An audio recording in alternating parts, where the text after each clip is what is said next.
in the Gulf, and they would have taken a couple of hours, an hour and a half perhaps, to get, no, big part, an hour to get from there to Baghdad. And those are the targets that we are specifically aware they have been hitting, the airport and the missile installations around Baghdad, because we heard that from Gary Shepard. We have been hearing from Tony Cordesman, one of our military analysts, that they are assumedly hitting all over the country.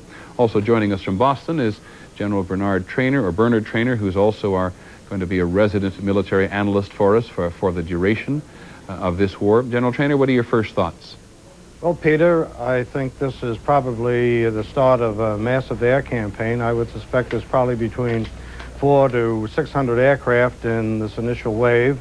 The very interesting thing was that the air raid sirens in Baghdad did not sound until after your reporter on the scene gave an indication of anti-aircraft fire. And I think this indicates that the first wave, or the first strikes into Baghdad, were probably by the stealth aircraft, and they didn't pick them up until the explosions began.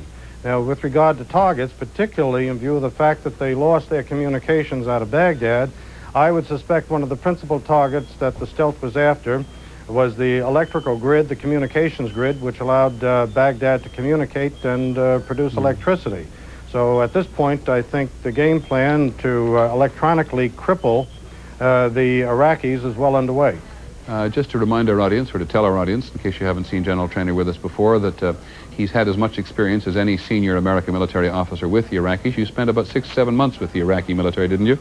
No, it's about 2 months. I beg your pardon, 2 months with them. But in listening to you earlier today, we talked a little bit about their preparedness.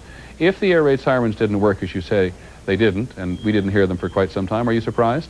Nope, not at all. The stealth aircraft are designed to do exactly that. They would be going after targets such as command and control and electrical grids to dominate the communications network of the Iraqis. I wouldn't figure that the stealth aircraft would be going after anti-aircraft missiles.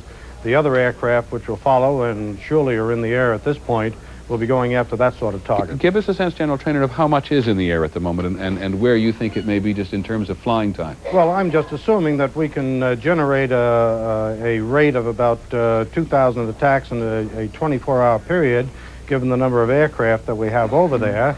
And if we've just launched this sort of thing, just a ballpark estimate would be that would be something in the vicinity from, as I've indicated, probably 400 to 600 aircraft striking targets not only in Iraq but also in Kuwait. And these would be, I would assume, primarily at targets which would allow the Iraqis to control their anti-air defenses, things like their radars, things like their communications. And the preliminary indications seem to bear that out. Okay, General Trainer, stand by for a second. We're going to go to overseas now to London, where ABC's chief foreign correspondent, Pierre Salinger, is standing by. We have indeed lost communications not only from Baghdad at the moment, but also from eastern Saudi Arabia. In the case of Saudi Arabia, we're not sure whether that's a result of something more than a power failure. As Bill Rediker was standing there, out not very far from the ABC News offices, the air raid sirens went. The ABC News office is quite close to an operating military airfield. So we'll try to keep you up to date as to what may be happening in that particular location of eastern Saudi Arabia. But from now, we are, as we always suspected we would be, going to be listening to this from the fringes and trying to analyze it from the fringes, in some cases at great distance, for some considerable period of time. Pierre Salinger in London. Yeah, well, Peter, you're very accurate because now we're being cut off from the real information coming out of that area, although we have heard already that there have been 3 waves of U.S. air attacks by F-15 aircraft, among other things. And those attacks have been going against not only Baghdad, but also against certain Iraqi positions in Kuwait. Other than that, we have heard that there is, of course, an alert inside Saudi Arabia, sirens in Riyadh, in Dhahran, people going into